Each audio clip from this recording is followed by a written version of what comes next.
Hi everyone and welcome to On with Aunie. I'm joined today by Sarah Fortner and Elyssa Wanosik. They are part of our Fairfield County Job and Family Services team, and more specifically Adult Protective Services. So thanks for joining me today, ladies. We're going to talk a little bit about scams and how they are affecting the elderly, but I wanted you guys to talk a little bit about just elder abuse in general first. What is it? Yeah, absolutely. So elder abuse is anything from physical abuse, neglect by caregivers, self-neglect, or exploitation.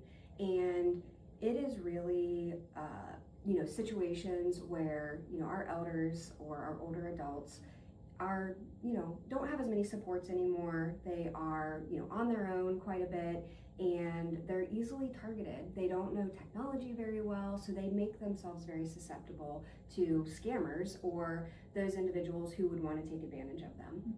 That is awful to hear. Those are the folks that we really should be protecting and taking care of the most. When it comes specifically to these scams, phone scams, online scams, talk to me a little bit more about that. What do you see happening specifically with our elderly? Well, scams are incredibly prevalent. I heard last week at a conference with the Ohio Attorney General, someone described it as this. There are two kinds of people when it comes to scams. Those who have been scammed and those who will be scammed.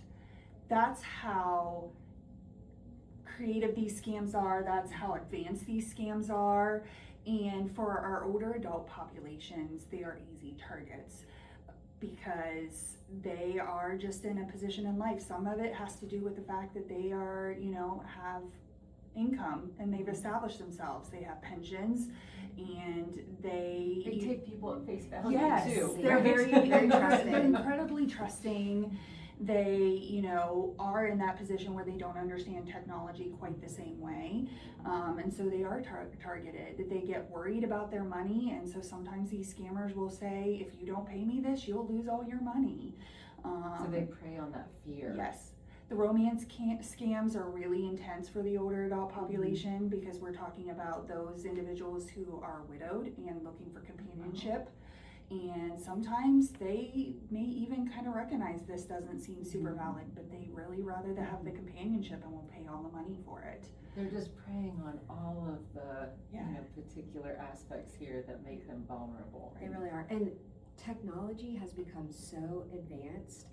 Elyssa mentioned we were at a conference last week and we were really blown away to hear some stories about technology is both almost like a blessing and a curse, because these scammers are using such advanced technology to scam our older population. They are using technology. They can mimic, grandkids' voices and call. Gosh. Yeah, grandparents. They call it a grandparent scam, and they'll call and say, I was arrested and I need bail money to get out, and they fall for it every time. So what grandma isn't going to want to help their grandson get out of jail? Yeah, yeah. Oh, so what are you guys doing to help kind of combat that and educate folks to make sure they're aware?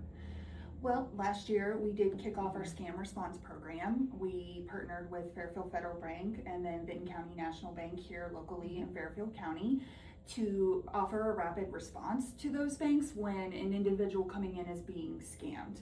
And that's gone really well, and we're hoping to expand that to additional banks and additional branches throughout Fairfield County in the next year.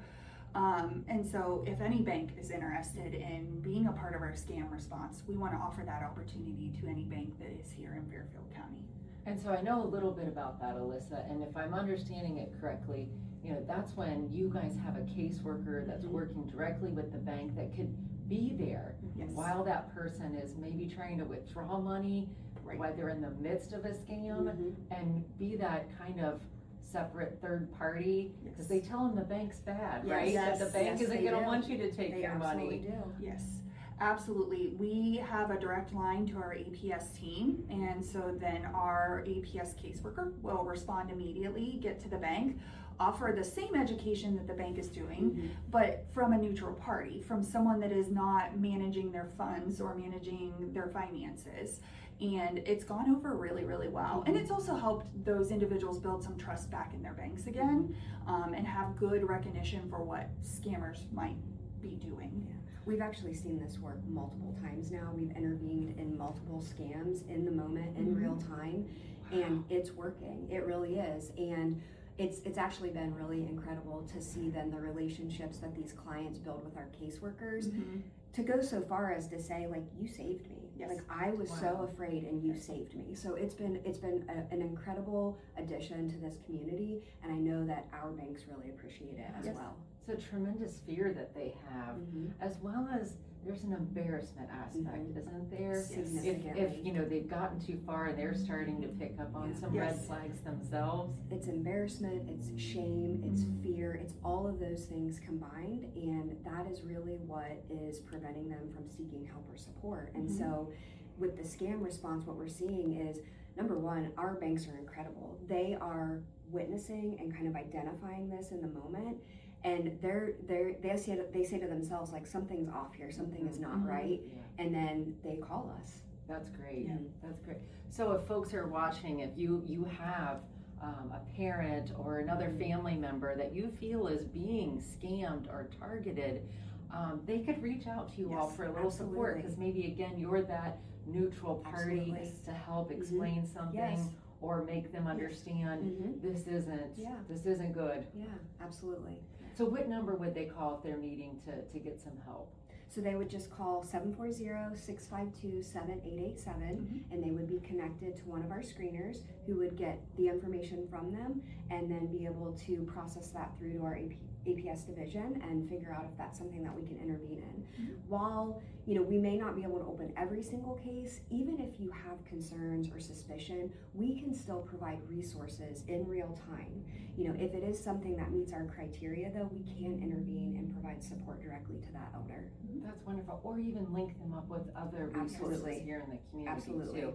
And I know the website has tons of resources as well. What's the website that folks could visit? That would be www.fcjfs.org. Okay, perfect. And anything else you guys want to share today?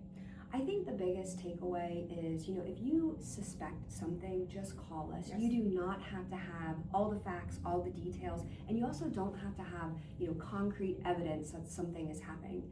If you have a suspicion, call us. Let us figure out how we need to intervene and support, because that is our role in this community. Yeah, pick up on those cues. Don't ignore them. Absolutely. All right. Thank you, ladies, for joining us today. And thank you.